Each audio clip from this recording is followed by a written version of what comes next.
All right.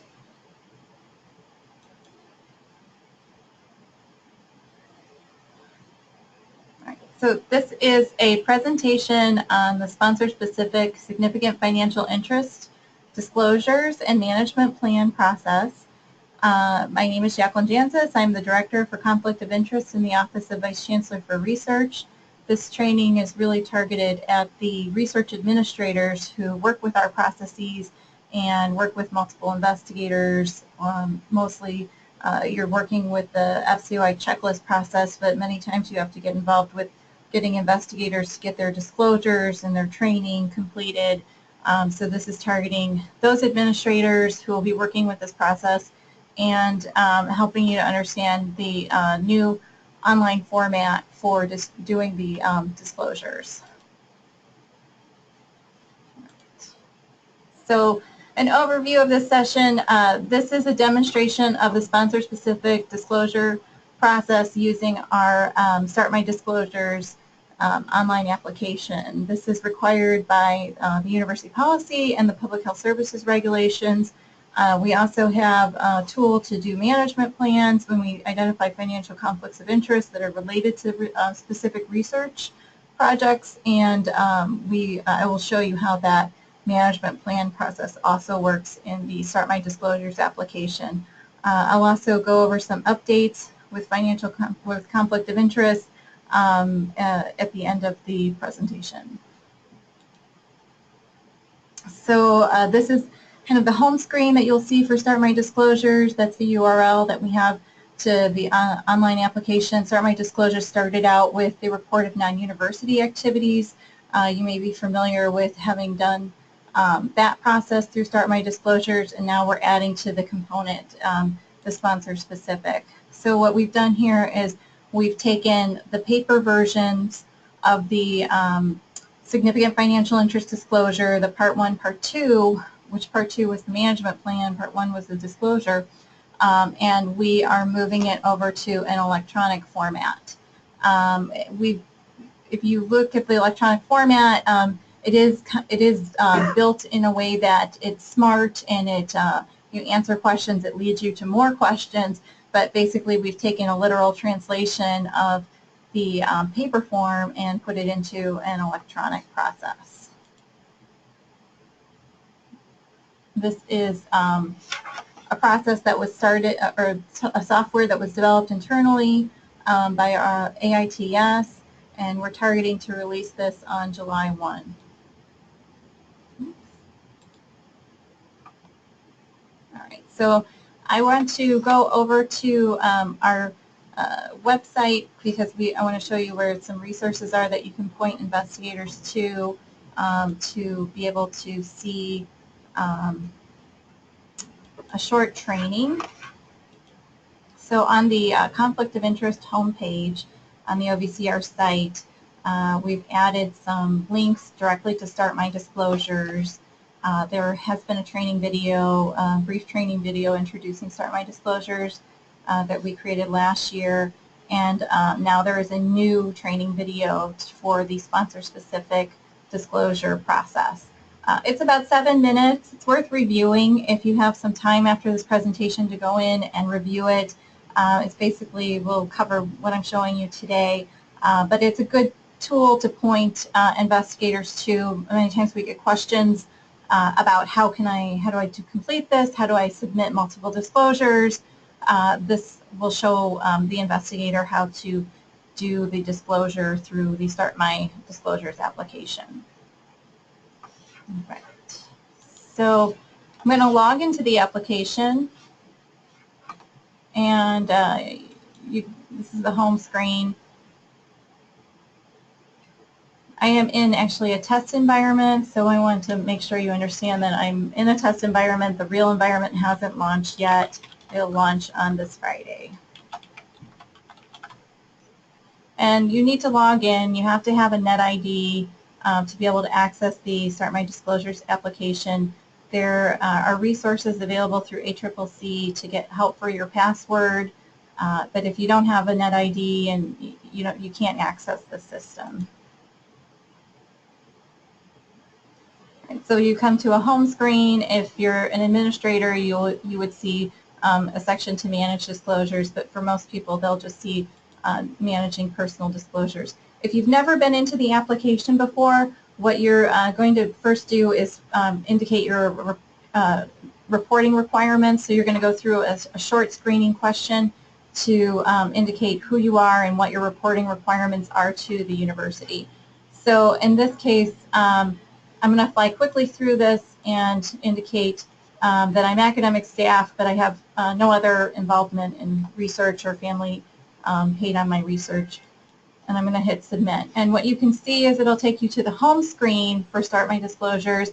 And over here on the left, you can see what it's telling you is based on what you've responded in those screening questions, you're academic staff, but you haven't identified that you're an investigator for these other purposes. And so what it's telling you here is that you have to do the report of non-university activities.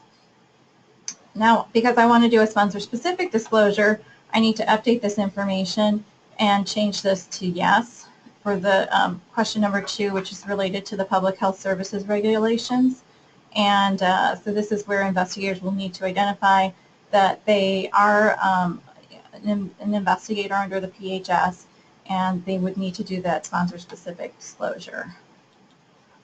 So when I change that information, you can see it responds, it adds the sponsor-specific questionnaire, and on the right side it provides me with the questionnaires. So I'm going to go into the questionnaire for sponsor-specific. This is really to focus on the sponsor-specific side, so I'm not going to go into the RNUA. But you can see as you go into this, you are given a set of guidelines.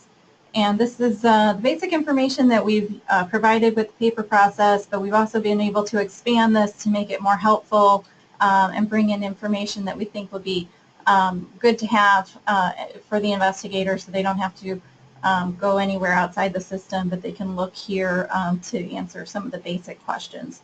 So if you want to know the answers to these questions, you just have to drop them down. I would suggest investigators should review this information before answering, and once then they've reviewed that information, they would go on to the sponsor-specific questionnaire and answer the 2 questions below. So this is the first step is to identify if you have something to disclose, and it's broken out by significant financial interest and sponsored and reimbursed travel. So if you answer no to these questions, you have nothing to disclose, hit save and continue. It takes you to the review and certify page. You hit affirm and you submit disclosure, and that's the quick process when you have nothing to disclose. It's very quick and easy and convenient.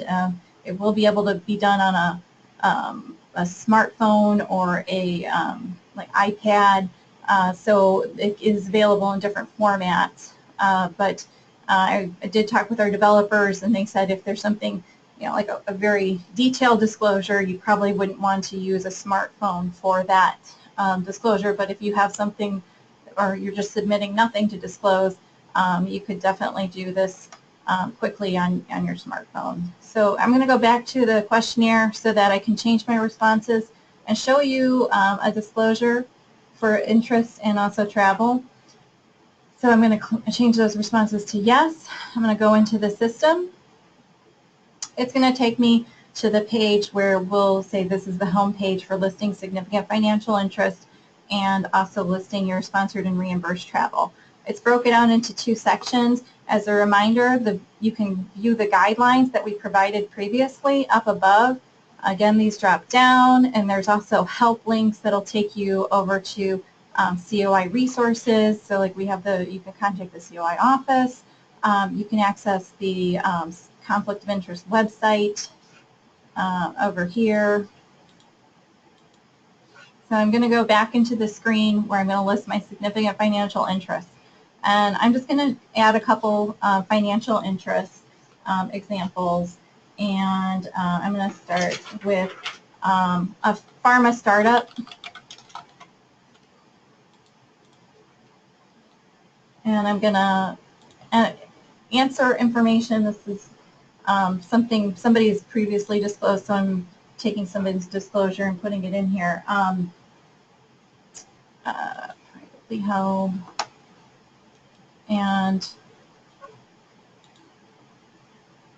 value cannot be determined, intellectual property, fiduciary responsibilities, continuing. So what I want to show you is that you have to answer, and as you answer the questions, the form expands to provide information that we need to collect in order to provide that if we have to provide something to the sponsor.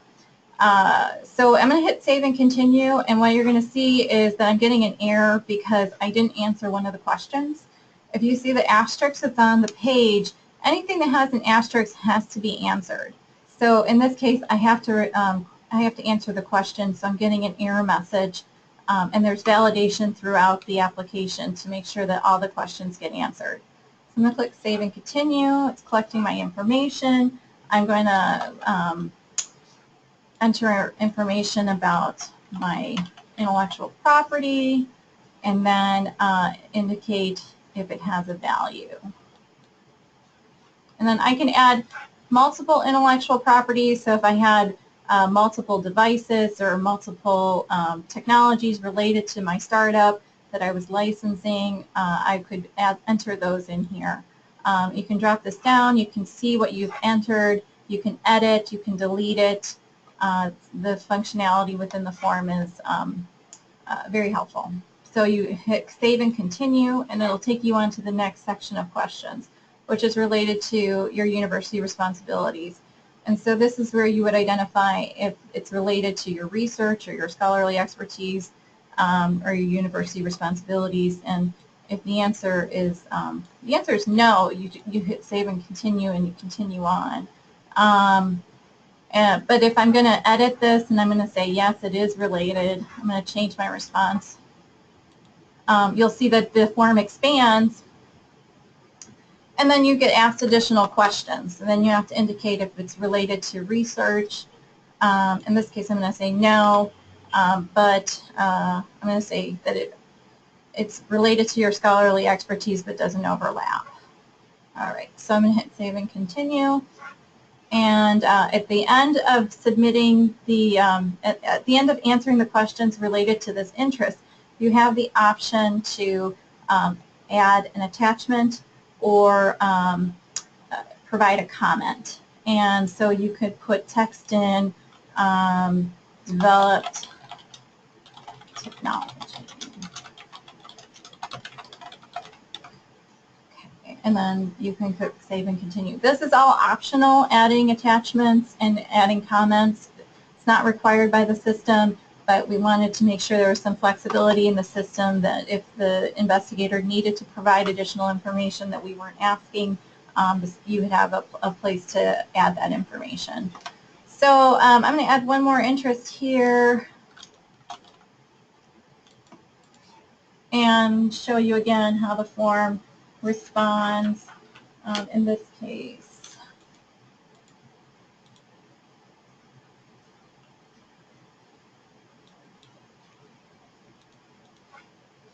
And indicate that, and as you can see, I didn't indicate intellectual property, so I'm not getting asked questions about intellectual property. But this is related to a research study, so I'm going to indicate that. And because it's related to a research study, I click Save and Continue, and it asks me for some additional information about what research studies this is related to. So I'm going to put study title in here, or the award number, or the PAF number, or whatever institutional identifiers we can use so that when we get this in the COI office, we can go back and look further into this and determine if we need a management plan. So in this case, it's the sponsor, it's awarded, and no human subjects. So I'm going to add this as related research. Again, I can list multiple research projects. Here, I just have to click adding. I can drop this down, I can see it, I can edit it, I can delete it. A lot of functionality. So I'm going to click continue, and again, I get asked if I want to add any attachments or make any comments, and I don't need to because it's optional. So I'll just click continue, and I'm going to add my travel, and I'm going to say company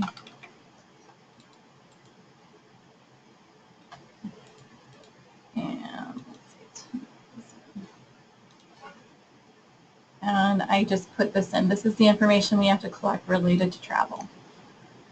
And again, with travel, the same goes. I can add a file, add an attachment, or add a comment related to the travel, but it's all optional. So here you can see this is the collective information that this investigator would be submitting to the COI office to disclose the financial interest. They can add and change and edit, delete, all of the functionality is there. If they need to go back to the sponsor-specific questionnaire start, they can return back and re-answer those questions and change their responses to no, they have nothing to disclose. So there's a lot of flexibility to move backwards and forwards within the form. So I'm going to click Save and move on to the certification. Certification step, it relists the activities that you're disclosing. If you need to go back and revise your information, they'll take you back and you can do your edits. And then return back to the certification. I click I affirm, review the affirm, and then submit my disclosure. So this then gets transmitted to the conflict of interest office. You can, as the person who's submitting the disclosure, you can view what you just submitted, so you can go back and review the disclosure, review comments.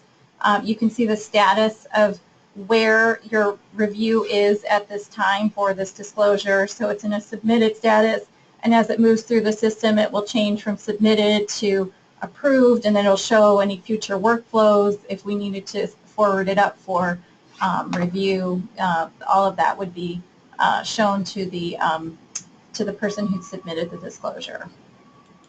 You can also download the PDF of your disclosure, and that's something that business managers may want to ask their investigators to provide. If you need a hard copy or even like just an electronic disclosure, a copy of their disclosure so that you have it, you can ask for your investigator to download the disclosure and provide it to you by email or a hard copy.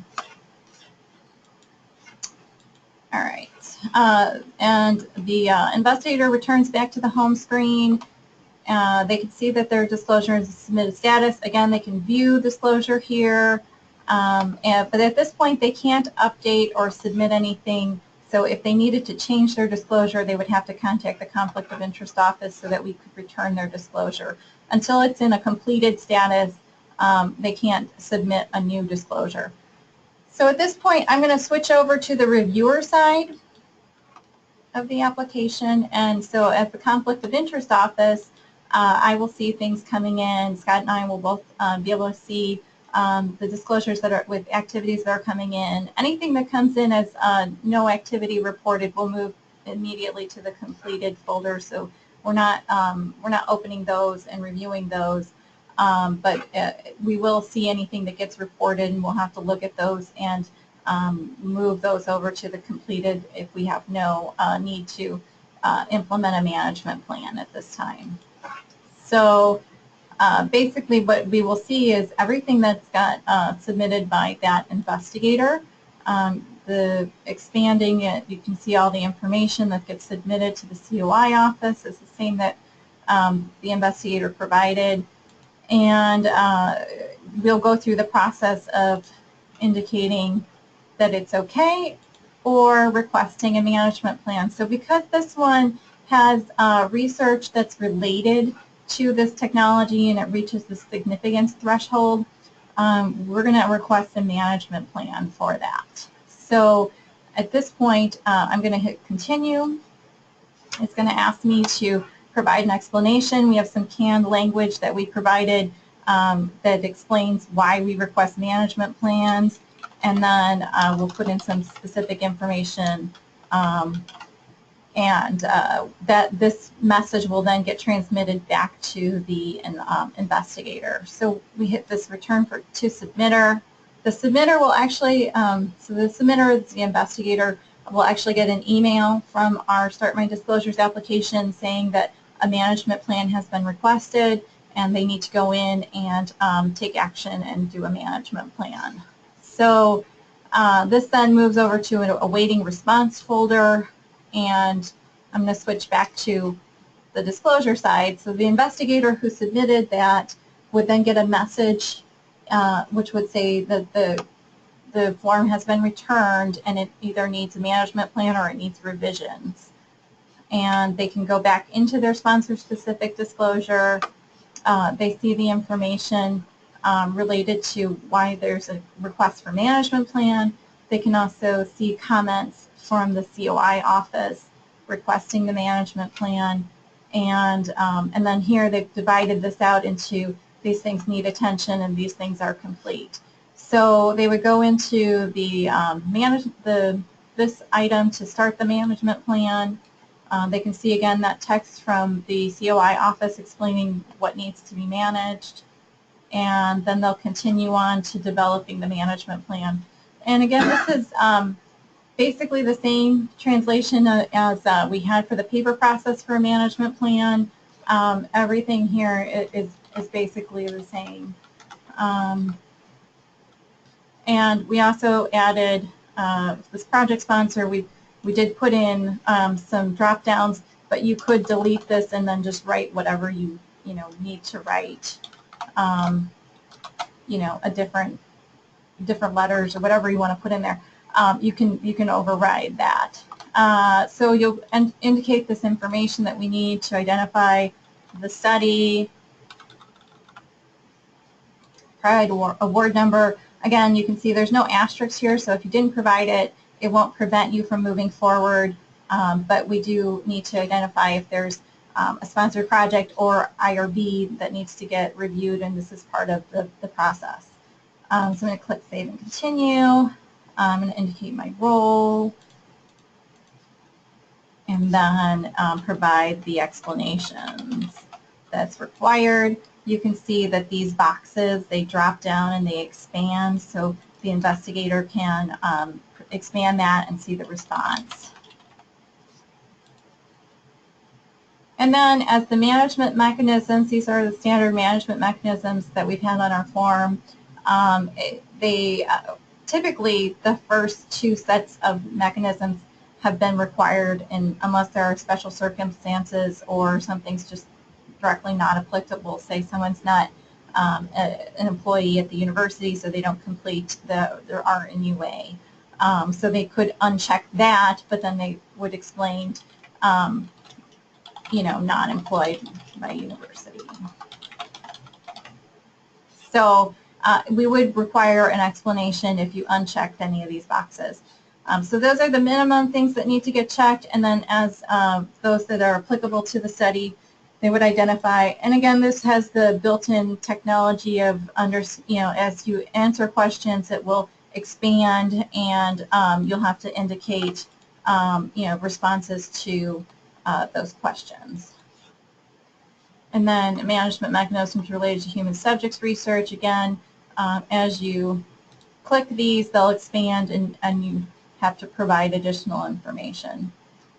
So I'm going to hit Save and Continue, Submit. I can upload an attachment at this point, and I can also add a comment if I need to. Click Save and Continue. Again, it's taking me back to the completed list of activities. I go on to the certification and submission. I hit Affirm. It takes me over to submit my disclosure. And now I've submitted my disclosure, and I've submitted the management plan that was required for the activity. I can go back to my home screen and see I'm in a submitted status. I can view what I've submitted. All of that information is available for the submitter. So I'm going to switch back over to the review side, and as the COI office, again, we'll get the documents back to us to review, and we can see that the management plan has been submitted. We can review it. If we need to send it back, we have the return for changes option, but in this case I'm just going to forward it up for the review. So a management plan has to be reviewed by the executive officer, so this will be forwarded up. So we have this routing capacity within the application. I'm going to put an explanation in here, and then this takes me over to setting up a workflow. So in this case, I'm going to go set up a workflow, and I'm going to forward this up. I can send this, as the COI office, I can send this to multiple individuals. So in the case where I know that a department has an administrator who needs to see this first, I can set it up so it goes to the administrator first, and then I would put the executive officer next. The executive officer would have to be part of this workflow, but if the executive officer requests that another administrator be included, then they need to let us know, and we can set that up in the workflow. So for the sake of this, I'm just going to add one administrator, and I'm going to set up the workflow. So this management plan is now going to route up to Jennifer, and I'll log in as Jennifer. So I just want to remind you that I am in a test site. I have functionality that I don't have in the application, the real application. So at this point, I'm going to assume the identity of Jennifer, the executive officer, and I'll show you what that person will see. So she'll log in, she'll go into the reviewer portion, she'll see that there's an item ready for review, she'll open up that item, and she'll be able to review the disclosure and the management plan that was submitted. She can submit attachments and also return things for changes. If it returns for changes, it'll go back to the conflict of interest office, and then we'll work with the investigator to get the changes in place. But in this case, I'm going to approve it so that I can show you that this moves through the application.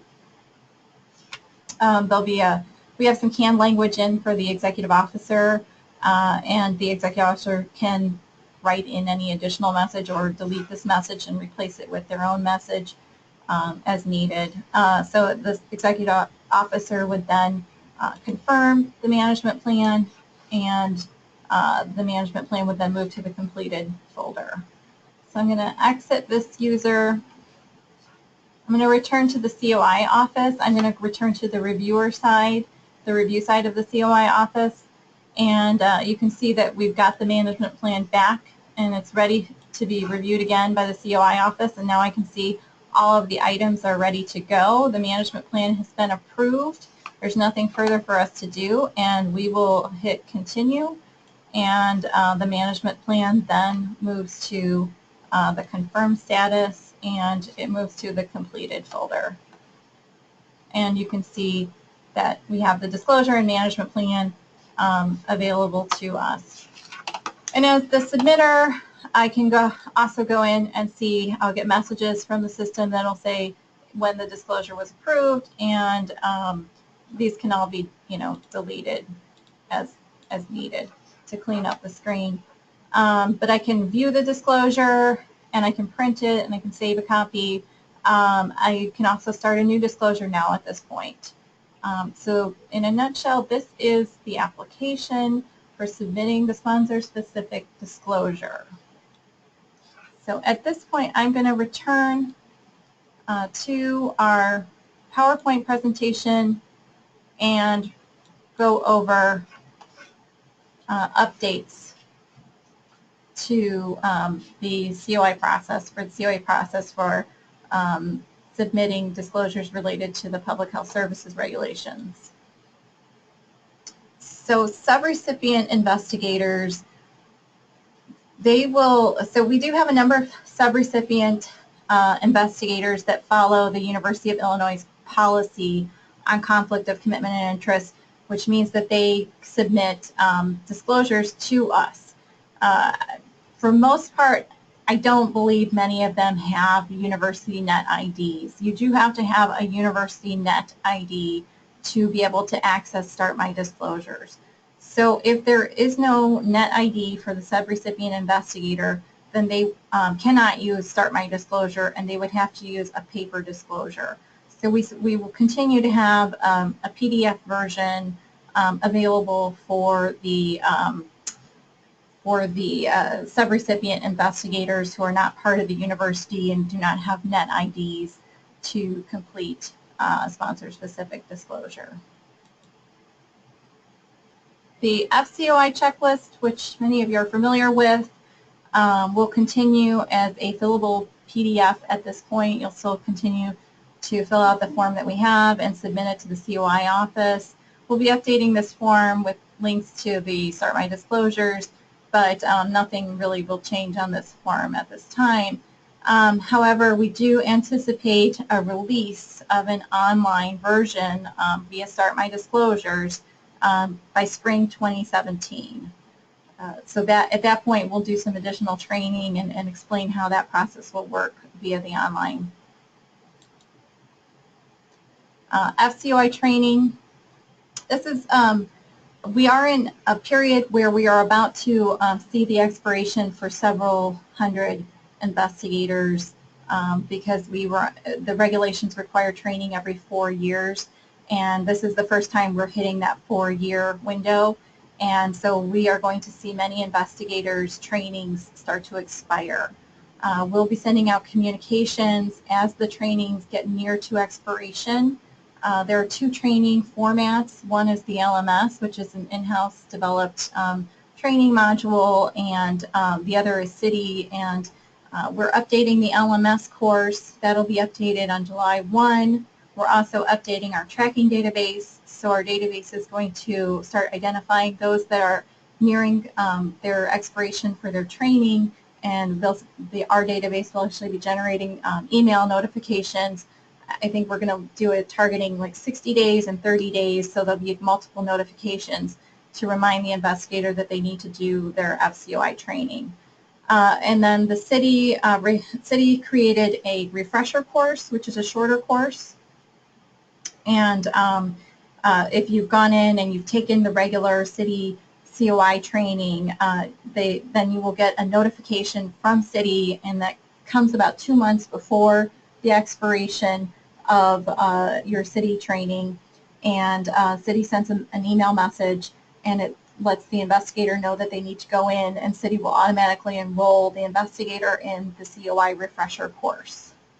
And then these, both of the trainings actually have been, the CITI refresher course I think is a little bit shorter of a course, and the LMS course that we are updating this week, it is, I've retooled it so that it's more specific to the University of Illinois, and I think it will be a little shorter, a little quicker course for people to take. We can also offer some in-person seminars, and I think as we get closer to August, we'll reach out to colleges and see if there's any request to schedule in-person seminars to complete training requirements.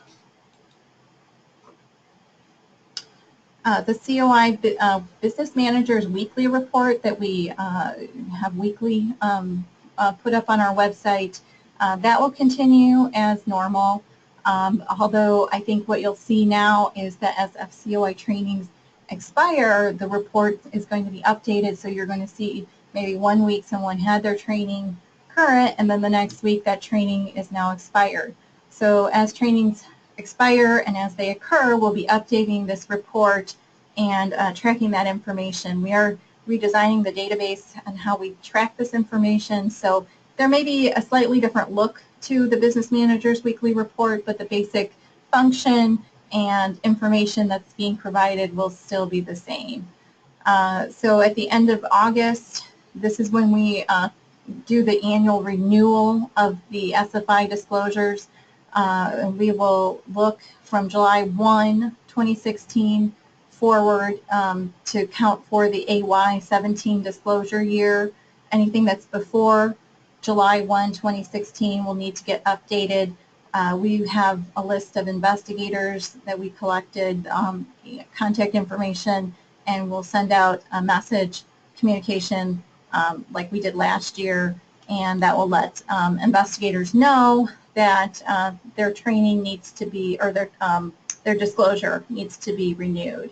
And we'll update that with the new links to Start My Disclosures and direct people into that application and provide links to the online videos so that they can have a little bit of training before they go in and complete their disclosures. All right. So at this point, we can open up this webinar to take questions. There are tools on your screen that will allow you to raise your hand or to type in questions. So if you have questions, feel free to raise your hand and I'll unmute you. Oh, I see a hand. All right, I'm going to unmute, sorry, Onzima Martinez. I'm going to unmute you so you can ask your question. Can you hear? So, Onzima Martinez, if you'd like to ask your question, go ahead. Can't hear you.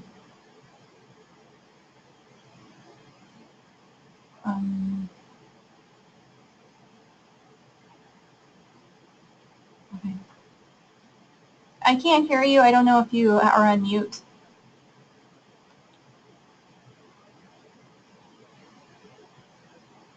I'm going to see if anyone else is on here and wants to ask a question.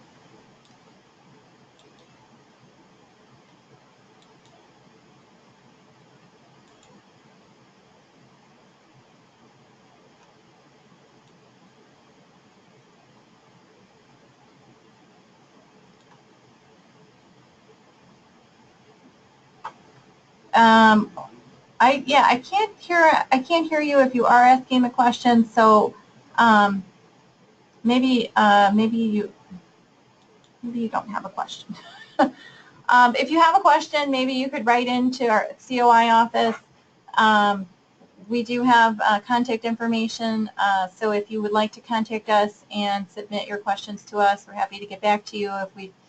If we get any questions that are very universal in nature, we're happy to share that with the ORS News listserv. But in general, we had a few questions yesterday about subcontract recipients and roles for executive officers, but I think that those were all answered by this training session. And what we plan to do is make the training session, we're recording it and we will make it available shortly after the recorded session. Oh, I see a question. Okay, so we have a question. When are you informing investigators about the expiration of conflict of interest? Will you copy business managers as well? Yeah, so as I mentioned in the previous slide, that my plan is to use the email template that we've used in the past, and we have a list of investigators. I think we have about 2,000 people who are on our list of investigators who we have reached out to with a message, and this is basically what the message would look like. Right now, what I'm targeting is the end of August to send out this message.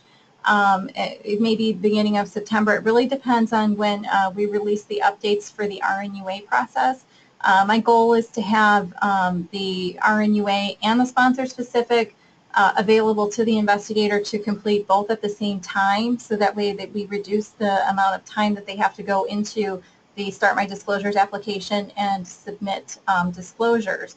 So we will be doing an update of the RNUA, and that's scheduled to release at the end of August or early September. So I want to time it with that process, so it will be when both are available and are updated in the application. Then we'll send out a notification saying that investigators need to go back in and update their disclosure. Okay, we have another question. Clear, thanks for making available online. What are the general principles and what are the processes involved in providing management of a COI? It's important that research integrity is maintained while we provide compensated reimbursed services to research partners, sponsors. So we do have a process whereby we identify if a conflict is reasonably related to a research project. We do rely a lot on the investigator to help us in that assessment. We also rely on administrators within that investigator's department or the PI of the project. We'd also have resources from our conflict review committee who are faculty experts, and they can help us identify when we need to manage a conflict. But generally, it's usually the PI that we're working with, and we are identifying the conflict is what's been disclosed to us is reasonably related. So we have all of those questions throughout the form, the disclosure form, trying to capture that information. And then we also collect disclosures when the PAF or the funding proposal gets submitted, and we also collect disclosure requests for the IRB applications. So sometimes it isn't until later that we catch the financial conflict of interest, and sometimes people don't report, and there are ramifications for things that don't get reported and don't get managed. So we are focused on that with our COI training, and hopefully that will remind investigators that it's really important to just disclose it up front and have things get managed before, because we have an obligation, and really the burden is on the institution to assure that conflicts of interest are either managed or eliminated prior to executing or spending on an award. So, so we do have a series of ways of identifying when there's a conflict and how it's related, and then we have internal procedures with the Office of Sponsored Research to make sure that they're holding something before the conflict has been managed, and we work closely with them to get that managed and make sure that they're informed when it is managed, so that the award and the funding can move forward. And then we work closely as we need to develop the management plan with the conflicted investigator and also the PI and the executive officer to implement the management plan. And what will be great about this is it'll be very transparent to all parties, and it will also be available year after year. So when the investigator needs to submit for the next year, we have this at this resource available, and they can go in and they can regenerate the same disclosure, and then we can implement the management plan and update things as needed. All right. I will look. Oh, great. I'll look and see if there's. Still see a hand, but I think that was a mistake. All right. If there are any other questions, feel free to reach out to us at any time. Myself or Scott McEwen, we're definitely always available to help answer any questions, walk people through the process, explain the differences between reporting requirements, and also help develop any management plans as needed. So please feel free to reach out to us. You have our resources available at the COI website. As I remind you that there is a brief 7-minute video to point investigators to review how to submit the disclosure via Start My Disclosures.